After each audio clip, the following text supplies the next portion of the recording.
ন্যায়, সততা এটা এমন একটা জিনিস যা সবাই ধরে রাখতে পারে না।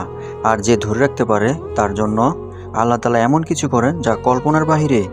তেমনই ঠিক আজকের গল্পটা। এক ছিল চারপাশে পাহাড়ে ঘেরা রাজ্য। সেই রাজ্যের নাম ছিল নীল পাহাড়। সেই রাজ্যের এক প্রান্তে নদীর ধারে ছোট্ট কুঁড়ে ঘরে থাকতো এক যুবক। নাম তার হামিদ। তার কাছে ছিল না কোনো সোনাদানা, না কোনো রূপো, না ছিল জমি জমা। শুধু ছিল মৃত বাবার রেখে যাওয়া একটা পুরনো লাঠি আর মায়ের শেখানো একটি মাত্র কথা, মানুষের আসল সম্পদ হলো তার ঈমান আর তার সততা।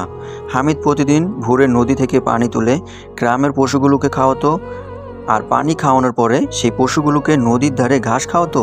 সে এতটাই সৎ ছিল যে গ্রামের লোকেরা নিজেদের জিনিস তার কাছে রেখে যেত নিশ্চিন্তে।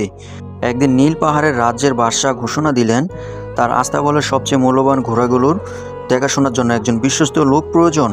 অনেক ধনী লোক এলো, কিন্তু বাদশার বৃদ্ধ উপদেষ্টা বললেন, হুজুর, বর্তমান সময়ে ধনীরা সবসময় বিশ্বস্ত হয় না। কিন্তু নদীর ধারের সেই যুবক হামিদ, তার চোখে কোনো লোভ নেই। পরের দিন হামিদকে রাজপ্রাসাদে ডাকা হলো। বাদশাহ জিজ্ঞেস করলেন, তুমি কি এই দায়িত্ব পালন করতে পারবে?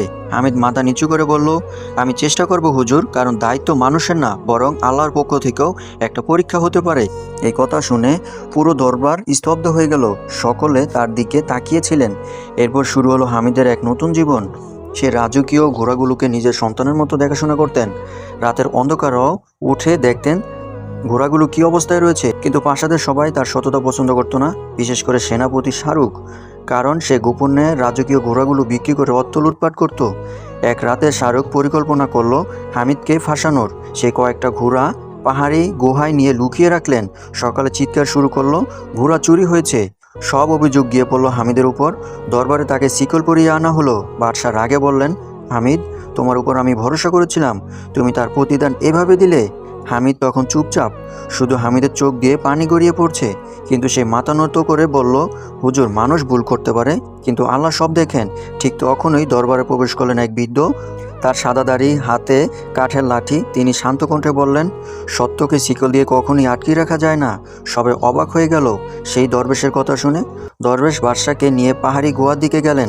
সেখানে দেখা গেল হারিয়ে যাওয়া সেই সব ঘোড়াগুলো লুকানো আছে।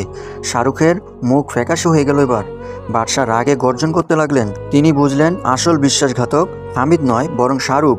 শাহরুখকে কারাগারে পাঠানো হলো, আর হামিদকে শিকল খুলে দিয়ে বাদশাহ বললেন, আজ থেকে তুমি শুধু ঘোড়ার রক্ষক নও, তুমি এই রাজ্যের সততার প্রতীক। কিন্তু গল্প এখানেই শেষ নয়। কিছুদিন পর ভয়ঙ্কর খরা নেমে এলো নীল পাহাড়ে। নদী শুকিয়ে গেল, গাছপালা মরে গেল, পশু পাখিগুলো মরতে শুরু করেছে। মানুষ বলাবলি করছিল এটা হয়তো মানুষের অন্যায়ের ফল।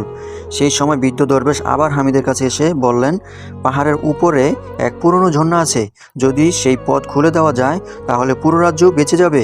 কিন্তু পথটা খুব বিপজ্জনক, তোমার জন্য মোটেও সহজ হবে না। হামিদ এক মুহূর্ত দেরি না করে একা সেই পাহাড়ের দিকে রওনা দিল। পথে ঝড় এলো, পাথর গড়িয়ে পড়লো, তবু সে থামলো না। অবশেষে সে পৌঁছালো শুকিয়ে যাওয়া সেই ঝর্ণার কাছে। দেখলো বড় বড় পাথর দিয়ে পানির রাস্তা বন্ধ করে রাখা হয়েছে। হামিদ নিজের আহত হাত দিয়েই পাথর সরাতে লাগলো। তার হাত রক্তাক্ত হয়ে গেল, কিন্তু সে শুধু বলছিল, হে আল্লাহ, মানুষ আর পশুগুলোকে তুমি রক্ষা করো। হঠাৎ প্রবল শব্দে পাথর সরে গেল। স্বচ্ছ পানি পাহাড় থেকে বেয়ে নিচে নেমে এলো। পুরো নীল পাহাড় আবার প্রাণ ফিরে পেল। বাদশাহ আনন্দে কেঁদে ফেললেন। তিনি হামিদকে সিংহাসনের পাশে বসিয়ে বললেন, তুমি চাইলে তুমি এই রাজ্যের অর্ধেক নিতে পারো। কিন্তু হামিদ মৃদু হেসে উত্তর দিল, হুজুর, আমি রাজ্য চাই না, আমি শুধু চাই মানুষ যেন আমানত আর সততার মূল্য ভুলে না যায়। বৃদ্ধ দরবেশ দূর থেকে আসছিলেন, কারণ তিনি জানতেন যে মানুষ নিজের লোভকে হারাতে পারে, আসল বিজয়ী তো সেই। তারপর থেকে নীল পাহাড়ের মানুষ এই কথা প্রজন্মের পর প্রজন্ম মনে রাখলো, সততা কখনো মানুষকে ছোট করে না, বরং আল্লাহ ঠিক সময় তাকে সম্মানিত করেন।